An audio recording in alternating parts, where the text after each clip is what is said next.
came down here for the fiddling contest. They said I was pretty good at it.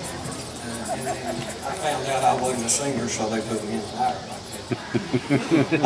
I'm a preacher and a salesman. Not in any particular order. But, you know, it's going to be a little difficult for me to tell a lie having those two under my belt.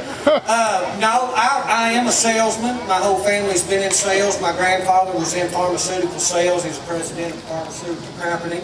My dad's in sales. He sold everything from fire alarms to cemetery plots, insurance, kites. He sold kites at one time.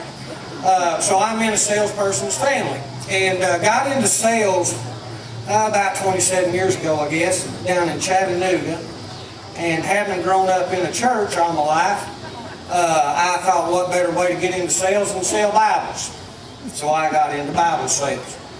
Well, I got so good at it that they made me manager of the distribution center in Chattanooga. I've been there, I guess, about 2 years. We were expanding, so I was hiring. I started interviewing some folks, and I met a guy who changed my outlook on life. And I tell my kids about this. This is true now. You never judge a book by its cover. And if you're in sales, you can use this if you want to.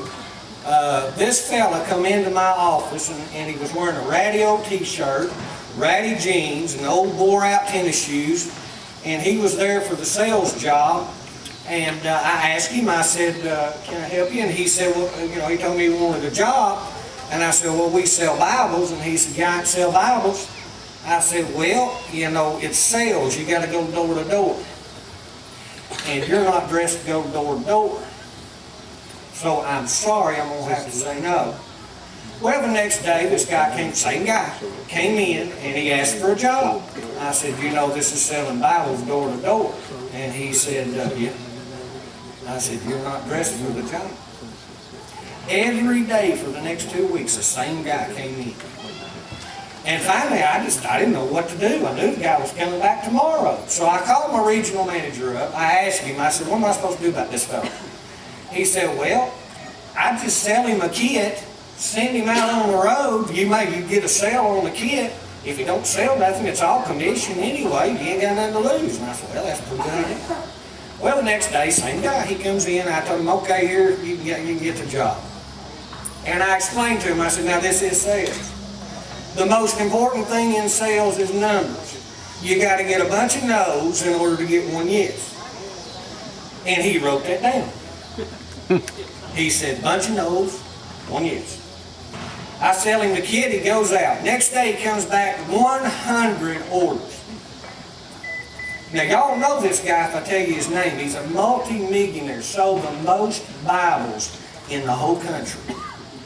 He did this day after day after day. After a month, my sales go up, so everybody's calling me to find out what I'm doing. I said, I don't know. I hired this guy. He's bringing in orders left and right. I can't keep track of it. I had to hire 2 extra secretaries just to keep track of his orders.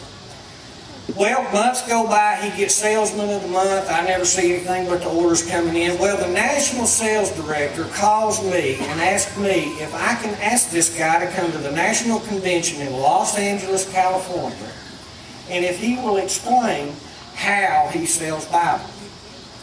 I said, well, I'll ask him. I said, but he's not the most presentable guy in the world, you know, I don't know. Well, I talked to him. He said he was all for it. So we get on a plane. We fly to Los Angeles, California. Same t-shirt, same radio blue jeans and tennis shoes. And he's in front of thousands of sales reps. And he gets up there and he says, now tell me, I'm up here to explain to you how to sell a Bible. Well, here's how you do it. You got to get a bunch of no's before you get one yes. So I think, what? I've got this beautiful Bible. It's got a black leather binding, and you can put your name right there on the corner. Would you like to preach just this Bible? No? Okay. On page number 1, It's got this beautiful black print, bold, so you can read it. It's trimmed in gold leaf all the way around. And it still has that black, beautiful Bible. Would you be interested in purchasing this Bible? No? Okay. Page number 2. May I mention this Bible has 1,862 pages. Would you be interested in buying it? You never judge a book by its cover.